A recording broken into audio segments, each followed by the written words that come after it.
Oh, welcome into the game plan. I'm Tommy Ashley, Dancing Doc Staples, Greg Barnes. Shout out to Johnny T-Shirt and Dollar Shave Club. I'll talk about both of them a little bit later. I got to give Jason Staples props. He was here first, Greg. There's a first time for everything. Granted, we had an assignment to take care of, but Jason was here first, even before some of the folks that have filtered into the room here. Carolina, Virginia at noon on the ACC network, Wes Durham and crew on the call. I just know Wes is so pleased to be in Chapel Hill at noon for a noon game on a Saturday. It is the South's oldest rivalry. Greg, I don't even know where to start, so I'm going to let you start, and I'm going to riff off of you. This is an interesting ball game that Carolina faces at 2-4 in the conference. Virginia, of all people, are legitimately ranked. Feels like, is it 2 years ago that Carolina, or 3 years ago, 4 years ago, Carolina was ranked so high and had no business losing and lost? It just feels like that type of game, just in reverse. Yeah, that's fair. That I can understand that point. I think the more interesting and troubling part is I mentioned this in my column this week, but last year, a year ago Sunday, North Carolina went to Charlottesville and won 41-14. And now at home this Saturday, Carolina is a double-digit underdog. Just a wild circumstance of what's transpired for really both programs. I'm still not sold on Tony Elliott. He's got a lot to prove, but he's done a good job with this group. And if you watch the NC State game, that was a competitive game, just a lot of offense on both ends. And they've looked the part. Chandler Morris is not really a pro guy, but he's a very good college quarterback, and he's been very effective in what they're asking him to do. North Carolina is what it is, and that's one of the interesting things I think we need to talk about, guys, is this season a disappointment? Yes. But there was still a lot of very angry people after that game Friday night in Berkeley. And watching that game, I kind of thought, all right, look, they're not getting blown out by a Power 4 team. That doesn't mean that Cal's great, because they're not, but they're decent. And Carolina probably should have won that game. And so that's progress from what we've seen. And I think some of the fan base is struggling with the idea of, yes, this season is a disappointment. So how do you measure growth? Can you lose and see any type of growth? I'd argue that you can. Now, is there going to be enough growth to get to a postseason game? I don't see how. I guess it's possible. But I think that's one of those challenging things for the fan base, is to be able to come to terms with what this team is right now, knowing that it can only get so much better, and then trying to find some morsels of good to kind of key on as you watch the second half of the season to see if progress is actually being made. I led my column, and Greg, your column today, and in my column pretty much ran hand in hand, is they didn't get blown out, and they were in the game, and they had opportunity to beat Cal. That's progress, and that's where we are in 2025. Jason, what's progress look like against a Virginia team that's just a little bit better than Cal? And I'll say this about Tony Elliott. That program went through – I'm not sure you can quantify the hell they went through and what they dealt with several years ago now with the murders and things like that. So for him to be able to somehow handle it and get it back to some semblance of a program and all is impressive to me. He gets my flowers for dealing with all that. That being said, Jason, to Greg's point, Carolina beat the brakes off of them last year, and now they're a double-digit dog. What's growth for Carolina on Saturday? And I can't believe we're having this conversation when they've spent $50 million on this program to get it where it's at. But progress against Virginia before we get rolling deep, what's it look like? Don't get blown out. Jeez. That's simple. Every team, every Power 4 team with a pulse that you've played this season, and even a couple with the kind of an irregular pulse, has blown you out so far this year. I mean, I guess Cal had a pulse, so the progress was not getting blown out by Cal and actually being in position to win that game. If you don't fumble on the bookend snaps of your offense, where you fumbled on your first snap and your last snap, if you don't fumble then you probably win that game. You overall outplayed him between those two plays. Fine. But, every other game that you've played against a Power 4 team and, a decent Power 4 team, you've gotten blown out. So at a certain point, it means don't turn the football over. Handle your business as well as possible on the line of scrimmage. No busts in the secondary. Make him beat you. Make him beat you. Make him beat you honest. Make them earn it. And if you make them earn it and you don't go out there and get blasted, then yeah, that's progress, honestly. Make them earn it, Greg. How do they make it earn it other than not turn it over and give it to them? We've talked before. More games are lost than they're actually won. I still can't believe this conversation. And folks, I'm sorry. I keep saying that, but it is bizarro world. I mean, it really is. It is unbelievable. And Jeff and NC in the chat, I hear you about Clayton and Cleveland, but how many college players are on Carolina versus how many are on Clayton, Cleveland? All of them. It's the same argument that Alabama could beat the Cleveland Browns.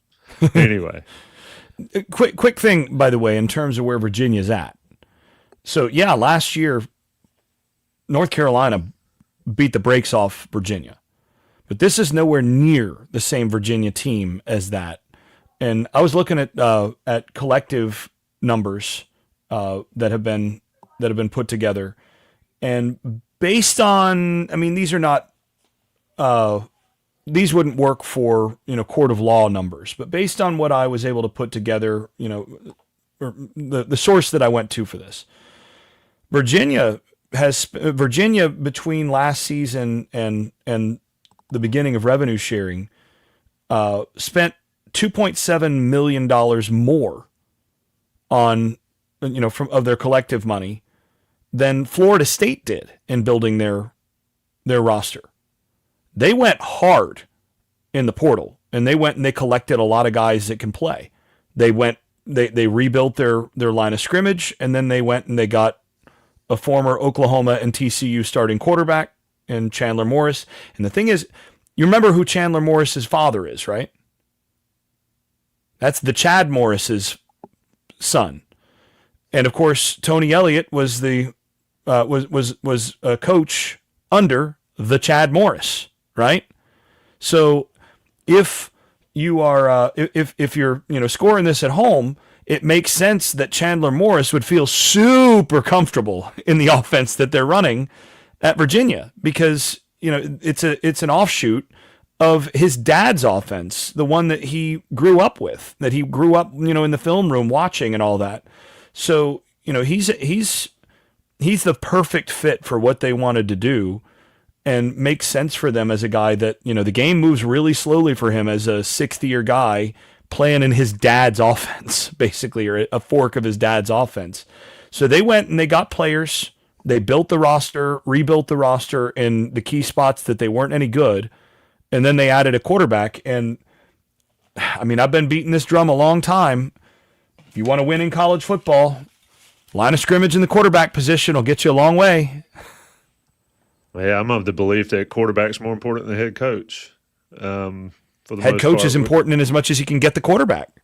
Yeah, and we've seen which of these two accomplish that. Greg, you build off of Jason's point. I mean, Virginia has turned it around, and they did it by spending money and having some connections there.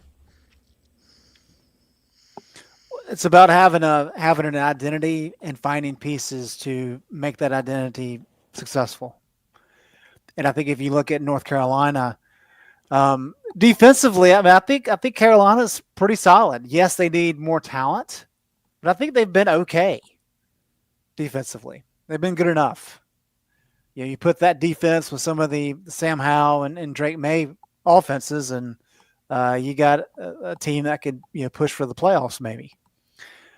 However, you have to be sound on both sides of the ball.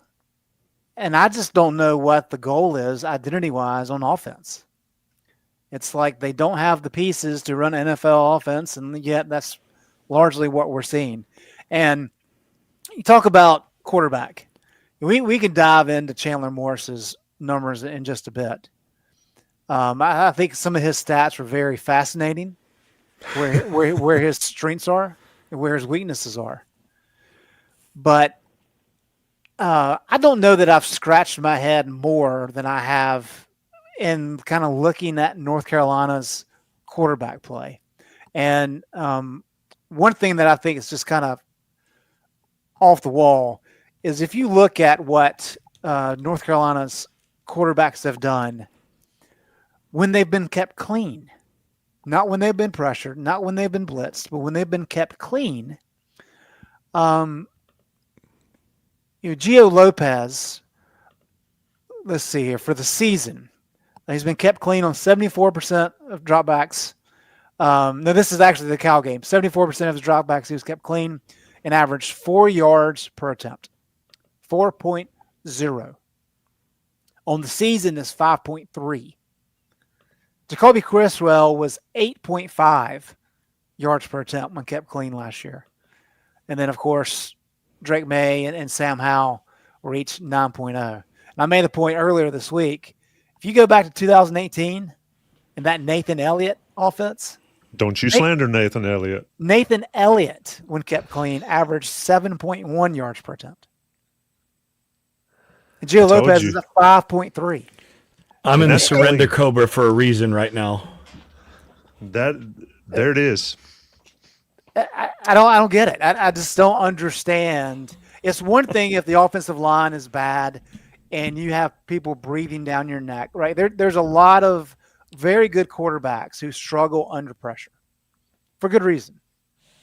But when you have time to throw and you're still managing those types of numbers, here's the other part of it that's even more alarming, is last year at South Alabama, he averaged 9.1 yards per attempt when kept clean. So he goes from 9.1 last year to 5.3 this year and 4.0 at Cal. It's just, Jason, can you explain that? Oh, here we go. It Welcome to the Inside Carolina After Dark Game Plan podcast. It must just be that he doesn't have the kind of skill, wide receiver skill talent and such that he had around him at his prior spot. It must just be that. Not the case. I'm sorry. I just there's an enormous elephant in the room here that, we've named multiple times now, sometimes without naming, but we've let some names fly here. But I mean, at a certain point, what have we said? We've said that a quarterback has to have synergy with the coaching that he's getting. It's not so. This is where it's not necessarily true that the quarterback is more important than the head coach. Quarterback is important, and in terms of overall consistency and so on. If you gave me a choice between an A+ head coach with C+ or B even B+ level quarterback play, or a B level head coach with A level quarterback play consistently, I'm taking the quarterback play. But part of this on the offensive side is that, and we've seen this in the NFL, how many times do you see a talented quarterback prospect go to the NFL and just look horrible? Just look like he's never played the game before. And then, he's regarded as a bust. He, finds his way to, into journeyman status as a, he goes out, he's off his first round contract. He finally gets traded or goes as a free agent to some other other place, and then he happens to get with the right system, with the right coaching approach that fits what he likes to do. That it's sort of like in golf, right? You get to the tee, and there's certain holes that fit your eye, and then there's certain ones where you're like, man, I hate hitting the tee shot on this hole. I always end up going left for whatever reason. I always end up going left here. That's kind of the way it is. That then all of a sudden you get a Sam Darnold, who is a complete disaster, a complete bust in New York, and then he goes to Minnesota, and he looks like a completely different player, like he's rejuvenated, he's reborn. And then he goes to Seattle, and he looks even better. Right? You look at Baker Mayfield, and he goes to Cleveland, which, by the way, happens to be where North Carolina's current offensive coordinator was offensive coordinator for Baker Mayfield. And Baker Mayfield ultimately was regarded as a bust. He was terrible in Cleveland. He wasn't any good. And then he gets out of Cleveland and he goes to Tampa, and right now he's in the running for the MVP of the league. So what do you think it is, Greg Barnes? What do you think it is, Tommy Ashley? What does the blind man on Franklin Street think that this is? If you say you've got a quarterback who has demonstrated at other stops that he can do certain things, and then suddenly he gets to the new place where he's got more talent around him, and he suddenly can't do any of those things. Either we're dealing with a mysterious injury that doesn't seem to have manifested like on his person in any visible way, or we are dealing with the problem that the North Carolina offense is being coached by the equivalent of the New York Giants. The Giants have seemed to have figured something out in the last year or so, but the equivalent of, the New York Giants in the era of when they had Sam Darnold, the New York Jets, or the Cleveland Browns, or Chicago up until this year.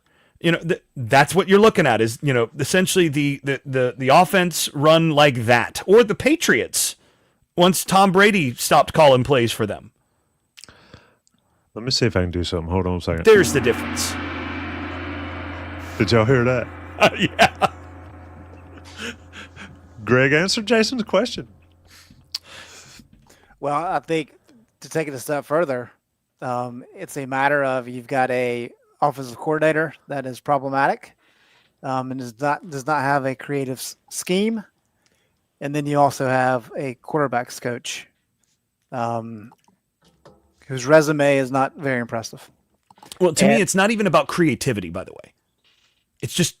It's not being able to get any sort of linkage to connect. Yeah. Yep. What's the saying? Keep going. It Keep doesn't going. matter how much you know if you can't pass it along to the next person. Right. And I think the trust and the confidence aspect there is very, very telling. And we've talked about that a lot. I mean, you can have the best schemes in the world, but if your players don't trust it and don't trust you, then you're going to have a hard time executing it. And so that's where North Carolina is. And I think that's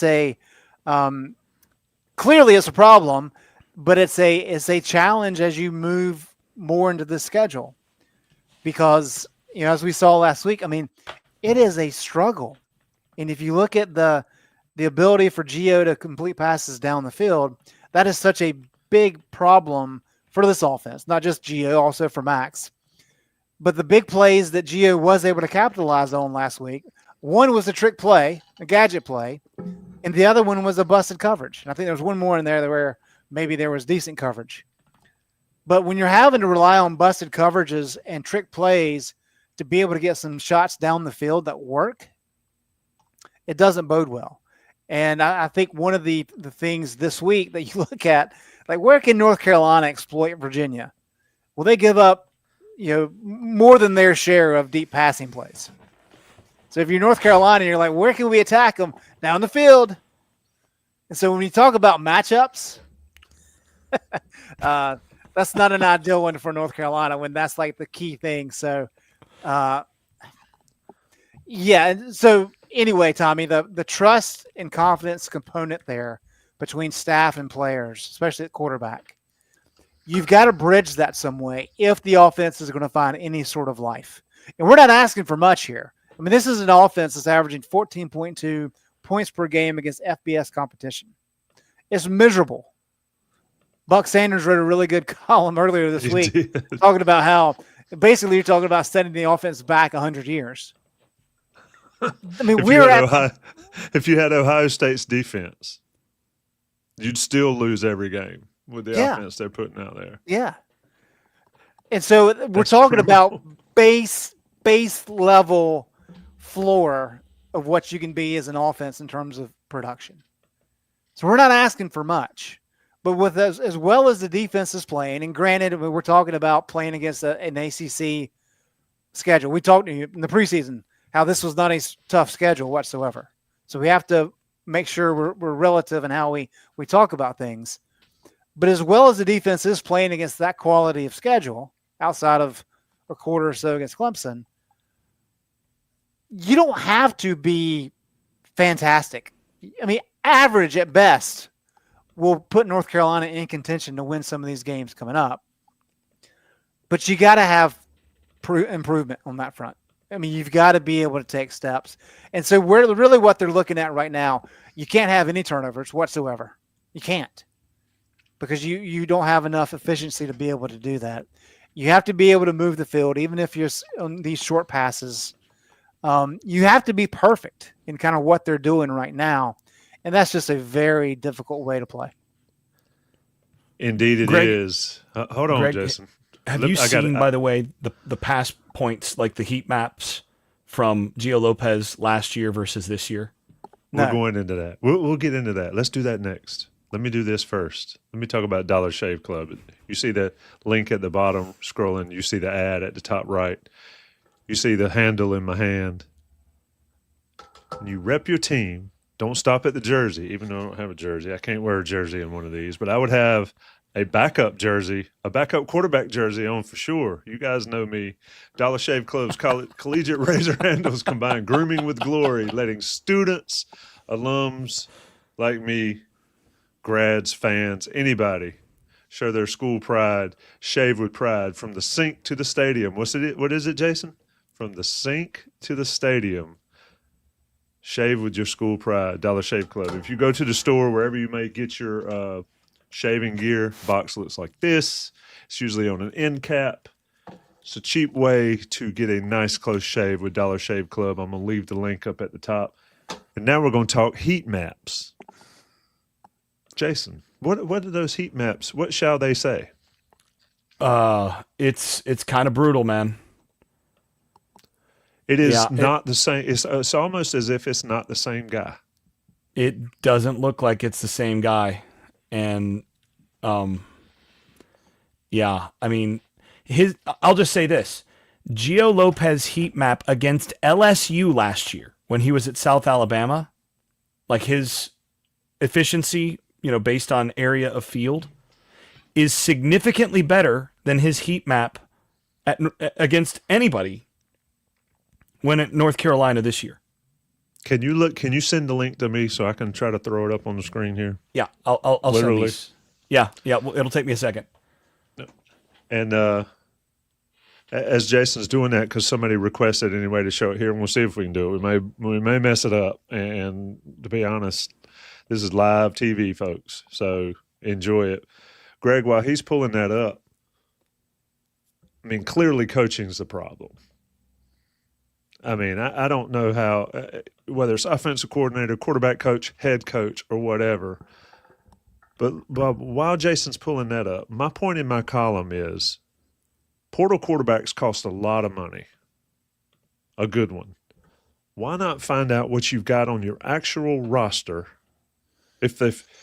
assuming they're allowed to dress, which is another thing I want to ask you about. But they are, because we see Newkirk and Baker dress. Why not give them a shot? What do you have to lose? It reminds me of the Kevin Bacon line in I forgot the movie now. It's one of my favorite movies.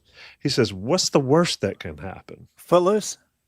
No, it's not. It's a scary movie. I was going to go there if you didn't. I figured you were a Footloose fan, Tommy. No, this is going off the rails. But Greg, why not give these guys a shot? What do you have to lose? So here's the issue, and we've talked about two quarterbacks, both with a lot of D1 experience, in Gio Lopez and Max Johnson, and both have been affected in similar ways. So why do you assume that Newkirk or Baker have not been affected similarly? I think part of the issue is maybe what they've shown in practice relative to what Lopez and Johnson have shown is that they're not ready, which means they may be worse than Lopez and Johnson right now in terms of how they're handling this offense and their coaching, which wouldn't bode well. The counter, of course, is that, well, to your point, you don't know until you put them out there. But I don't know that, we've talked about their arm talent, and clearly Newkirk's got a gun of an arm. Baker's a little bit more of the total package, has a bright future. So maybe you put them out there and you see a little bit of a spark of something. But I'm just not sure, given what we've seen from Max and given what we've seen from Gio, that we should expect much different.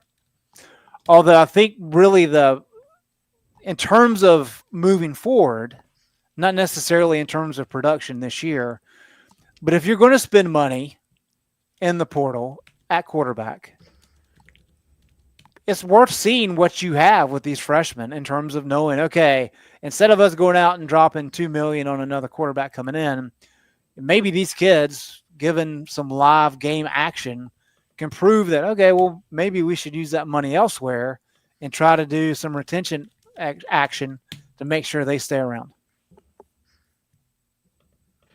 All right, Jason, you're sending it to me, so I'm trying to figure out how to get it up here. We should have planned better, but this is what we do. We wing it.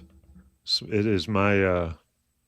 And if you need bigger files, I can send them as well.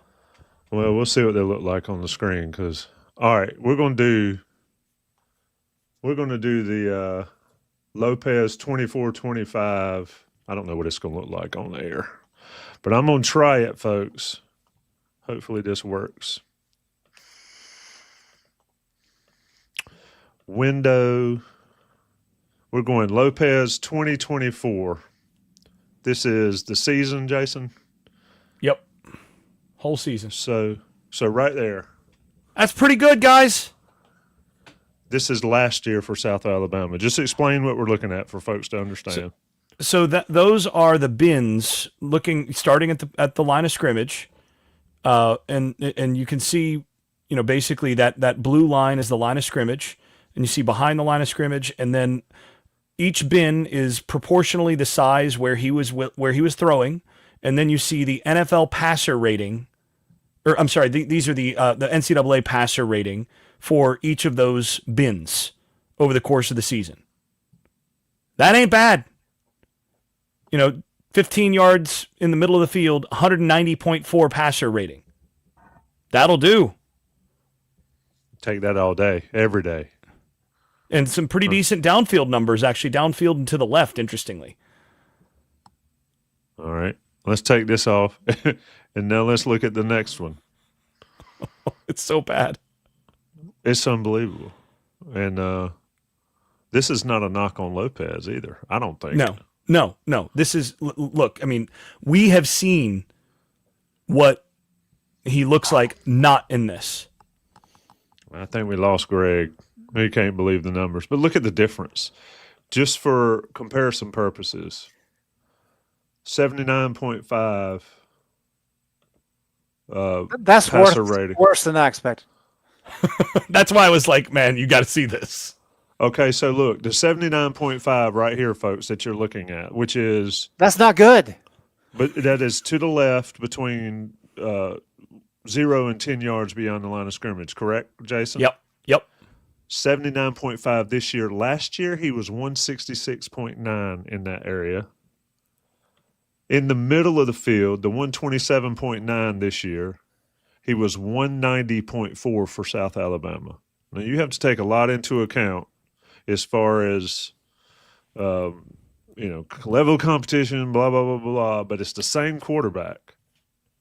And the differences in the numbers are just unbelievable.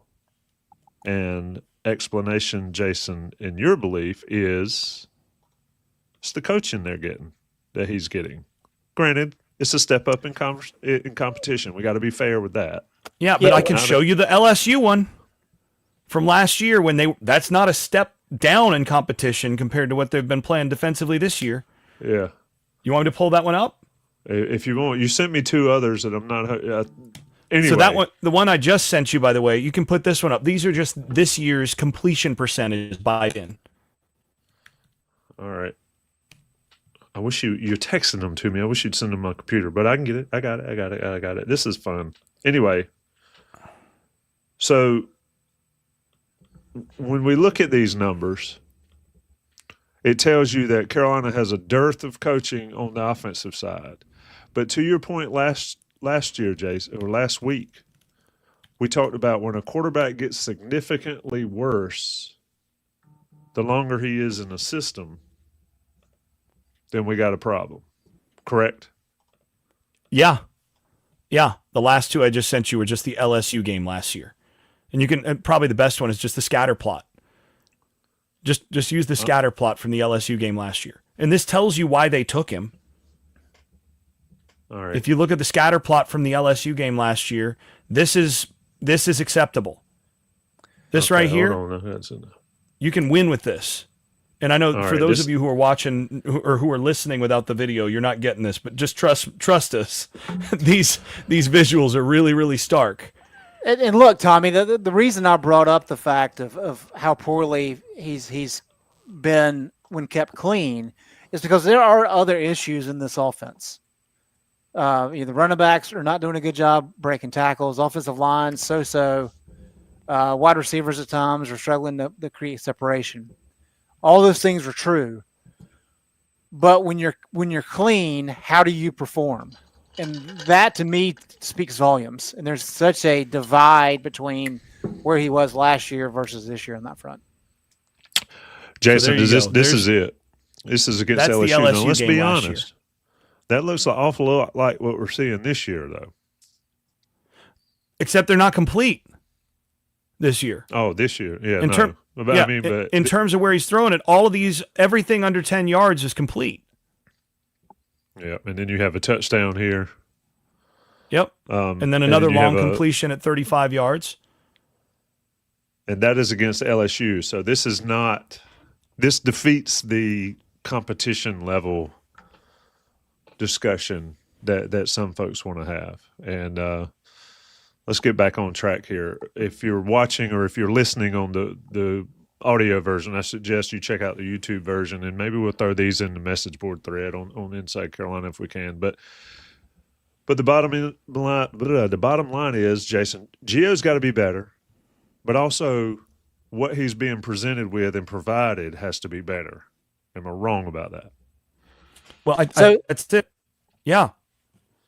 Go, Greg. I was going to say, let's do it like this.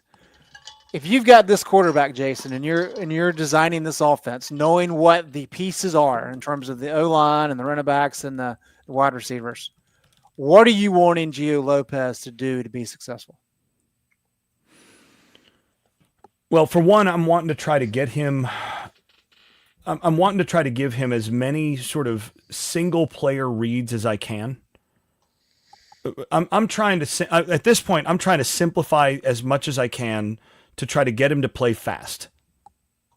And if that means I have to go up tempo, because some quarterbacks they don't process as quickly until they actually get into up tempo. That was actually true of EJ Manuel. I remember back when EJ was at Florida State. Back in 2012, I had a little correspondence with Jimbo Fisher where I pulled numbers and I said, here's EJ's numbers when you're not running, when you're not snapping the football until I think it was under 15 seconds or whatever. So, I ran the numbers. Here's what his Here's what his completion percentage and success rate and everything are when you're running slow. Here's what they are when you're snapping it before 20 seconds has gone off the clock, when you're in hurry up. And he was like 1/3 or another 50% better when things move faster. And it was partly because he just got going quicker, like his processing changed. So one thing is I'm experimenting with that. Does a change in pace matter for him? What can I do to quicken that? But the other thing is, in terms of the decision making, I'm wanting to either get him on the perimeter where he's running, because that's where most of his success has come this season, is on boots and things like that. And actually, if you look at the bins that we put up earlier, the places that are green downfield, those are the deep over routes that he has on boots to the left, when he's rolling left and he's hitting those over routes. And he's hit those to Chris Culliver once, and then Ship a couple times. And these are the routes where the receiver starts on the right side of the formation and then comes all the way across the formation, that deep cross or deep over cross country route, depends on what you want to call it. But that, continue to do that as you can. But the biggest thing is I'm looking at, okay, run RPO glance, run stuff where there's basically one player that you're going to read and you high-low it. Okay, I'm going to go smash. And if the corner's here, if the corner sinks, throw the hitch. If the corner comes up, throw it over his head. And if not, either throw it out of bounds or run. I'm trying to simplify it to that point, and I'm not having him do full field read all that. I'm having him, and in practice, I'm putting him on the clock so that essentially he has to get the ball out before 2.5 seconds or it's counted as a sack and we start again. And I've got a GA back there with a big horn and a stopwatch. And as soon as the ball's snapped, he starts that stopwatch. And as soon as it hits 2.5, the horn goes off. And, that's a sack. All right, do it again. And I'm doing this until we're getting the ball out of our hand. I'm running 4 verts. I'm running the stuff that I think he is comfortable reading quickly, where he's reading one guy. If that guy goes that way, you throw there. If that guy goes that way, you throw there. And I'm living with an interception or two in the process because I'm wanting him to be aggressive, getting the ball out of his hand and getting it upfield based on that single read. 2 safety coverage. That means this guy's your adjuster. This guy's the guy that you're making your read off of. Find him and get it out of your hands. That's what I'm trying to do. And I'm not trying to run a whole lot more complicated than that.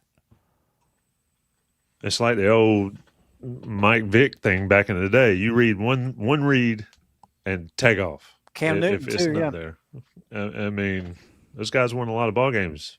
I believe Jason's favorite school were finally the ones that took down Michael Vick. Am I not mistaken?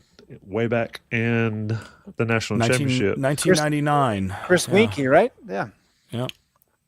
But yeah, so it can be done.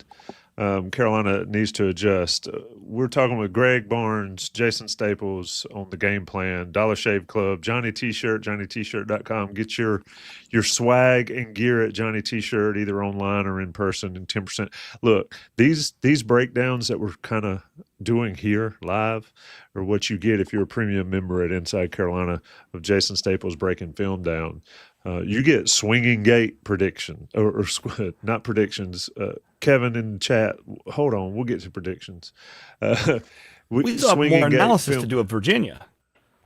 Yeah, we need to talk Virginia more. This is a 2-hour show. Anyway, y'all boys are throwing me off here. Johnny T-shirt and JohnnyT-shirt.com. Check them out. Greg, let's talk about Virginia a little bit. Let's talk about this Carolina offense, sans Gio Lopez. What can they do to have success and score more than 18 points against a Virginia team that's going to put up, I'll go ahead and tell you, my prediction is going to be in excess of 35. What else besides Gio Lopez and Jason's suggestions, Greg? Whew. Yeah, I mean, if Virginia puts up 35, then we just close it up right now. Call it a night. But North Carolina's committed 9 turnovers on the year. And as I said earlier, they have to be almost perfect with what they're doing offensively. and you can't have those turnovers. I mean, you never know how things are going to play out. But last week, as Jason pointed out, I mean, you have a turnover in the very first play of the game that sets up an easy score for Cal, and then you have the fumble on the 1 yard line that could have given you a lead with under 4 minutes to play. I mean, that was pretty much it. Carolina was as good as they could have been offensively outside of those plays. So you gotta prevent turnovers. But it's not like Virginia's some juggernaut defensively. They've given up yards, they've given up scores, but you've got to be efficient in what you're doing. And so, North Carolina, because they've struggled running the ball, they're a little bit better last week. I think at this point, with the passing game being what it is, you've got to find a way to create a sound, consistent rushing attack. And that includes some of those passes out to the flat and some of the swing passes as an extension of your run game. You have to be able to do that first. And then when you want to pass, instead of it being second long or third and long, where the quarterback maybe doesn't have enough time or the wide receivers don't have time to create separation, it's more of a favorable situation for those quarterbacks to be able to make plays. And I think Carolina has not done that all year long. And it's just being more efficient. And look, as I mentioned earlier, Virginia's given up some deep shots down the field. I think they've allowed maybe 25 passing plays of 20-plus yards. So there's opportunities down the field. Now, how do you get that, right? How do you create those? Do you have to go to the gadget plays? Do you have to hope for busted coverages like we saw last week? That's not a way to play. But you've got, at this point, what's the harm in max protecting and giving Gio some opportunities to throw the ball down the field? You're going to punt the ball anyway, most likely. May as well throw it down the field and see if they intercept it. It counts the same as a punt. I know we won't see that, but those kind of situations where with Virginia being as offensively efficient as they are, you've got to be willing to push the boundaries a little bit of what you're comfortable doing. And if Carolina doesn't do that, then I don't see there's any chance of them winning this game. Jason, you want to build off that, and then we'll switch over sides of the ball? Yeah, the thing that actually surprised me, the most about Virginia this year, and, they, of all the teams in the country, I think I might have gotten Virginia the most wrong of all the teams that I was thinking about before the year. Because I thought, okay, Chandler Morris is gonna be pretty good for them. I think he's gonna be fine, but I still think, they're gonna struggle overall. What I didn't anticipate was how good they'd be up front. They've been good up front on both sides of the ball. And you can kind of see that defensively. They're giving up 3.68 yards per carry in the run, against the run, and they've played some teams that can run the rock.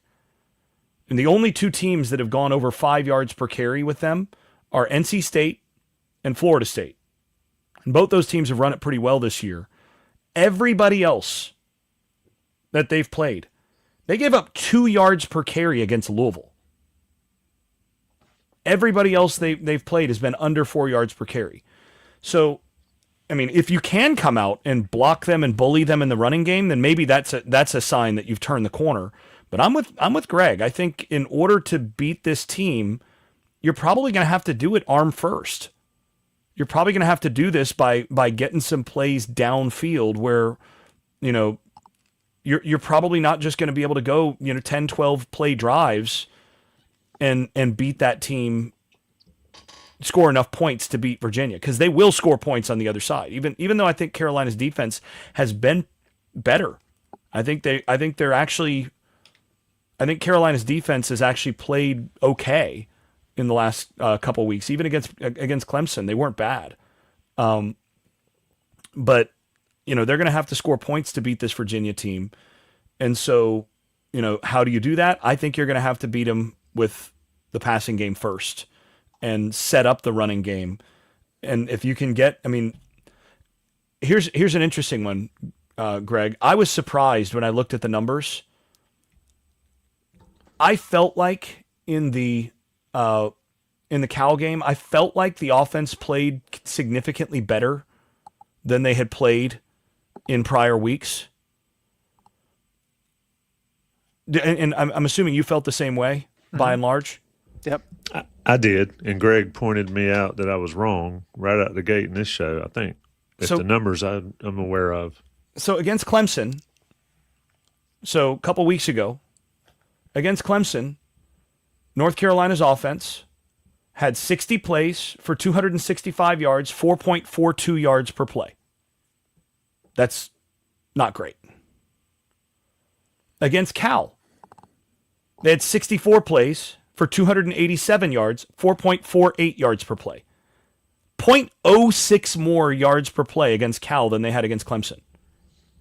They didn't really play any better offensively in terms of the overall output than they had against Clemson. Now, the difference is I think they strung together a few drives that they were able to finish, which is, they got 18 points instead of 10, and they were in the ball game longer because the defense actually held Cal's offense for longer. But on the season, TCU, 4.53 yards per play. UCF, 3.74. That was kind of the low point. And then Clemson, 4.42, and Cal, 4.48. They've been a 4.5 yard per play offense all season. That surprised me because my perception was that they'd played better than that against Cal. But I think they had there are a couple differences. They had a few run plays that gashed, and they had a couple of big plays in the passing game, like on the swinging gate that we broke down, that changed field position a little bit. But otherwise, they just didn't do much. So against Virginia, I mean, you'd kind of be safe saying, maybe they'll be right around 4.5 yards per play against Virginia again. And if they don't change some of what they've been doing and get some downfield passing, I think that's going to be the case. You know what that ranks? What 4.4 yards per play ranks? Probably about 131st or 133rd. Looks like it is tied for 126, at least what I'm looking at. And I'm not sure I'm 100% accurate. Last year, they averaged 5.6. They are tied with Coastal Carolina and just a tick ahead of mighty Wisconsin. Charlotte is below them as well. UMass bringing up the rear. Let's talk other side of the ball. We've talked about Chandler Morris. We've talked about Virginia's experienced and older offense, and Jason and I will talk more about that on on Inside Carolina Live for Saturday's pregame show. But Greg, Carolina's defense, you mentioned it. Yeah, I feel like they're close, and I said that today in the column, and we've talked about it on the message boards and around the water coolers. Is while Jason pointed out catastrophic failures against Clemson, both in assignments and loafing. Felt like against Cal, it was just one guy. Maybe one guy making that mistake, Greg. How close is this defense, and can they sort of get some positive vibes against Virginia and hold them to below the 35 points I'm going to predict for them? Yeah, I think part of the issue is that Cal's not a elite offense by any stretch. And as we talked about last week, there was really no threat in the run game. And then we talked about kind of the inconsistency of their quarterback being a freshman. He's very flashy and a lot of potential, but there's just sometimes he kind of gets himself into trouble. And even though North Carolina didn't capitalize with the turnovers they needed last week, they did a pretty good job in kind of limiting what he could do down the field. And so that kind of set up well, with Dixon being out. I just think this week's a little bit different story. When you look at Chandler Morris, he's not a guy that's going to beat you deep a lot. That's just not where his strength lies. But what he's going to do, I mean, if you look at his adjusted completion percentage inside of 20 yards from the line of scrimmage, it's 82.3. He's just wildly efficient and very accurate. And that's just kind of how you pick a team apart, is that if you can just hit some of those easy throws, and like Larry used to say, short catches, short passes, long gains. If you can take advantage of some of those opportunities, then you can have success. And so the challenge for North Carolina is not necessarily protecting against the deep throws. It's not getting picked apart over the middle. And it is playing more sound coverage and understanding kind of what they're wanting to do in terms of where they're running the routes and what kind of matchup situations you have defensively. That's where North Carolina has to be careful because they're just a solid team. I mean, they're not. You look at the stats, they're not elite really in any specific category, although they are pretty good in terms of scoring points. But they're kind of middle to upper middle in the ACC and most everything on both sides of the ball. And so you have to be efficient and limiting the run to some extent, and then getting into a situation where when Chandler is throwing the ball, that he's just not going to be able to sit there and pick you apart and sit in his zone, because he will do that. And I think that's a much more problematic situation for North Carolina than what they faced last week. Jason, the game plan for defense. I mean, Thad Dixon's not going to be out there. The one bust you did highlight wasn't really a bust. It was a cornerback falling down, and that was a younger guy that would have been Dixon or would have been Allen on that side if Dixon was out there on the other. But what can Steve Belichick and his crowd do against this? And folks, if you didn't watch Bob Diaco's press conference today on the defensive line coach, I'd suggest go do it. Very interesting conversation that Diaco had. I'd never watched him talk or seen him interact with the media, and I'm not sure why it took them so long to put him out there. I've said that multiple times since I've watched it, and I believe it. But, Jason, what can this crowd do to sort of slow Virginia, give Carolina's offense a chance to score enough to win? The crowd, I don't think they can do a dang thing. Well, the coaching staff crowd. Yeah, as far as the coaching staff crowd, well, you have to have them ready to face mesh. Virginia is running very much an air raid type system this year, and they're running it with a guy who gets it out to his playmakers super well. Actually, in a lot of ways, if you're familiar with kind of the Leach offense and even what Phil Longo ran at North Carolina, there's a lot of similarities with what Virginia's doing. But get used to get ready for a bunch of mesh, and then pair that with some four verts, and then some screen game. They love to get you on some screen game, and then. And then one of the things that they really like to do is these mesh pivots.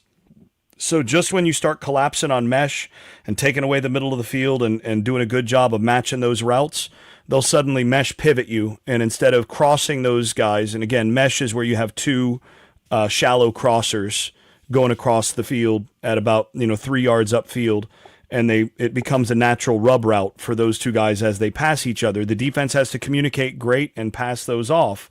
Well, if the defense does communicate or if the defense does different things, one of the things that they do a great job of is either sitting down in space right there and just finding the hole, or they will call mesh pivot, where I'm not sure if they option it. Sometimes I think it's a call most of the time. But they'll start like it's going to be a shallow cross, and you're so used to chasing it that all of a sudden they stick the foot in the ground and they head out to the out, and Morris will put it out there, and he gets it out in like 1.9 seconds on that, and you got no chance of getting any pressure, and all of a sudden you got a receiver that's out on the perimeter, running free. Carolina used to run some of that with Josh Downs, but expect to see a bunch of that stuff. They run as many crossing routes and those sorts of things as any team in the country. And Morris throws the football over the middle of the field incredibly well. Some quarterbacks, you want to keep them throwing outside the numbers and all that because they don't read the middle very well. Morris is a guy where he's going to hit those digs. He's going to hit that little over the ball route. He's going to hit the mesh, and he's going to frustrate you because he's just going to step up and just keep right in front of him. And you've got to find ways, if you're going to stop Morris, if you're going to limit him, you've got to find ways for those defensive tackles to compress the pocket on him. He's not a tall guy. I mean, I'm not sure he's any taller than Gio Lopez. But, he's one of those guys that proves my point that it's not about height. it's about vision. And, Kendall Marshall was not a tall guy, but that guy could see the court. And, he's going to distribute from there. So what you want to do is you want to compress the pocket with him. Don't let him get out and make plays on the run, but compress the pocket with your defensive tackles to try to minimize how much he can step up and be able to throw in the middle of the field. You want to get your hands up on him very much because, again, he's going to throw over the middle so much. Try to get hands up and get deflections because that might turn into a turnover. And then you've got to find ways of, having a rat in there. You drop a rat or a robber, different things in the middle of the field to try to take away what he's most comfortable with and force him to throw further than 15, 20 yards downfield. That's really where you want him to have to beat you. Because if he's able to get comfortable and get into a rhythm, if you look at his heat map, it's almost all under 15 yards. He loves to throw, within 15 yards of the line of scrimmage and just be super efficient and get it to playmakers and just keep matriculating the ball down the field. And their playmakers will, sometimes get a bust out of that, and all of a sudden you get a big play. That's what you have to stop. You have to find ways to stop that. Jason turned the lights out on us and disappeared. I don't know. About that time, Tommy. Yeah, really. I think, when they start cutting the lights off, that means it's time to get out of here. Just looking at Chandler Morris's heat map, like you said, he's 61 of 82 from 0 to 20 yards downfield in the middle of the field. He will cook them over the middle. To your point, get your hands up and do all that. Anything left before I get to predictions? He's also 24. He's about to turn 25. So be a granddad next week. Yeah, I mean, we talked about that. We've talked about it before. These guys in their 6th, 7th years playing, it is such a tremendous difference in maturity and all that kind of stuff. It's just it is an unlevel playing field. And look, I'll say this too about that. I know these guys get a lot of heat because they're kind of journeymen and those types of things. Morris is an example of kind of a good story there. He started at Oklahoma, went to TCU, ended up at North Texas. Now he's at Virginia having a lot of success in his 6th year. But you like to see kids fight and battle and keep competing. And he's done that, and he's being rewarded for it. Yeah, absolutely. Look, as long as the system is what it is, good for the players that have been able to take advantage of it. I'd still be in college if they would have allowed it. I'll never forget I was in a French class and I turned around and there was like a 75-year-old lady in there. And I was like, why are you here? She said, why not? It's a great point. Let's talk about predictions. Carolina, Virginia, 12 o'clock, ACC Network. We've talked about the good and the bad and the ugly. Jason Staples, you're up this time. Greg, write your score down as Jason is predicting his. But tell me what the score is and tell me why the score is what you predicted it, Jason. Yeah, so I don't think it's going to surprise anybody that I think Virginia is more likely to win this game than not. I think, this is one of those things where Carolina's probably going to have to score more than 30 points to win this game. And how many times has Carolina scored more than 30 points against a Power 4 opponent this season? 0. In fact, how many times has Carolina scored more than 20 points against a Power 4 opponent this year? 0. Most Have is they scored 18. it combined? And what is their max points scored against an FBS team this year? 20. 20, that's right, yeah. Against Charlotte. Okay, so if I think that basically you're going to have to score 30 points to win this game, that's not a good bet to take than to take Carolina to win it. I do think Carolina showed, despite some of the numbers that I mentioned earlier, I do think that they showed some signs of life last week in ways that they hadn't previously. So I wouldn't be surprised to see them, keep this a little bit more competitive for a little bit. But I mean, I just don't see this being ultimately that competitive in the end. I think this will be, this will be probably a fairly empty stadium in the fourth quarter. So I'm going to go with Virginia winning this one. I'll say 41 to I'll go Virginia 41, North Carolina 17. Jason's going all in on the route. Zach, it's not that serious, my man. I'm not going to read it because I don't want to think about it. But don't start now. Wait till a little while. And then here you go. Here's one similar. Thomas Rouse for Jason, 49-10. Greg, what you got? We talked about Carolina, Virginia a couple of years ago when Carolina was in the top 10. You mentioned playoffs, and those were certainly it was in sight. And Carolina laid the egg of all eggs in the Mac Brown era to Virginia.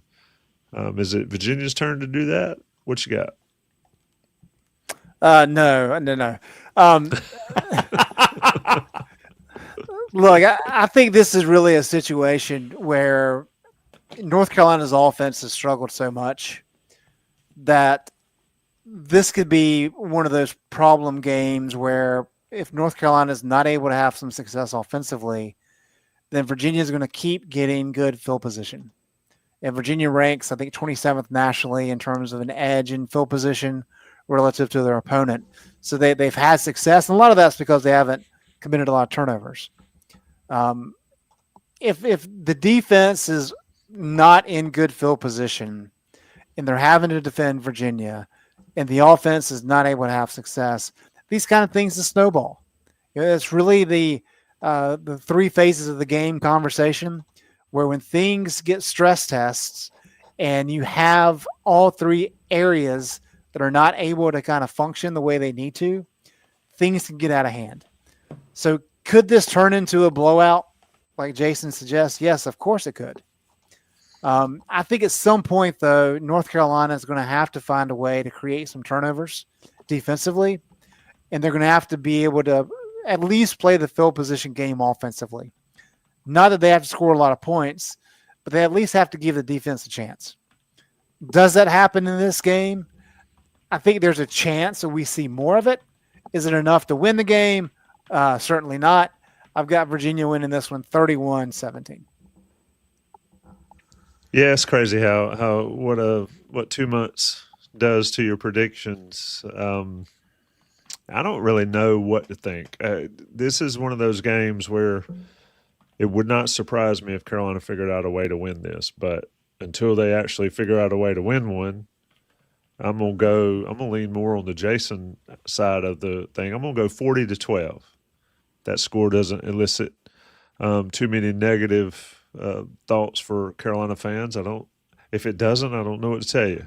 So what do you think, Tommy? Do you think it's 4 field goals, or do you think it's two touchdowns and a couple of missed extra points? Do you think it's 2 field goals and a touchdown and a missed extra point? What's your guess there? I think it is 2 field goals, a touchdown, and a missed 2-point conversion. Not 6 safeties? My oldest son's first game was 7-5. Carolina beat Virginia. I remember that was on that anniversary. The highlight of that 20 game years ago. 20 years ago last Saturday. How about that? It is crazy. Time flies. But my memory of that is Algro and the flyover. It's the first and only time I remember them dropping the afterburners on the flyover, and it was pretty daggone loud in that stadium. I'm gonna go 40-12. Actually, do that. Yes, it is different when they're cruising past versus dropping that. Anyway, Steve Williams says if it's 40-12, they won't win another game this season. Well, Stanford proved they have a life against somebody's team. Last question for you, Greg, and Timmy and in the chat was sort of talking about the money spent and all. Does a blowout on change anything? No. What's it going to change? I mean, seriously, we're at the threshold of hell, right? I mean, like, this is not going to get much worse unless you just have more players quit and some bad news comes out about whatever. I mean, this is pretty much bottom of the barrel. Okay. And so that's why, in my column this week, just really tried to make the point of it's not going to get dramatically better this year. Bill Belichick is not trying to get out of his deal. He understands that mistakes were made. There has to be progress going into the offseason to give next season a chance. But I don't think unless the team just completely lays down and quits, I don't know that anything's going to change. I think it's just a matter of working through some very obvious kinks. They certainly have to address the quarterback situation, like we've talked about tonight at length. That's the problem, and you would hope that Belichick can see that clear as day. I think it's clear to most everybody watching. But beyond that, it is what it is, and there just has to be some level of growth throughout the rest of the season. I don't think there's any way they get to a bowl game, and then just start fresh next year. And that's pretty much where we are. And I think, as we talked about in prior weeks, the runway of like having 3 years for this to work has been shortened dramatically. This year is a loss, but it's dramatically better next year. I'm not talking get to a bowl game. I'm talking much better than that, or else they probably just call the whole deal off. There it is. Referencing Bob Diaco's press conference again, he says, it's like cutting the plants and the bushes all the way back. They look unsightly, but there's growth there, and hopefully they grow back stronger. That is the plan. Whether they said it to start with or they're saying it now, to Greg's point, that's the plan and certainly the hope by everybody that's got skin in the game. Jason Staples, Greg Barnes has been the game plan. Shout out to Johnny T-Shirt. Shout out to Dollar Shave Club. Shout out to everybody that has stuck with us. The stories will keep coming as long as you guys keep showing up. Gentlemen, it's always fun. Carolina, Virginia, 12 o'clock noon, ACC Network. Stay tuned for Inside Carolina Live at the bright and early and the chilly Bowls lot at 9 o'clock in the morning. And if you have been, come see us again. If you have not been out there and you're there, come see us. It's always a fun time, no matter what the occasion in the Bowls lot. We'll talk soon. Thanks, boys.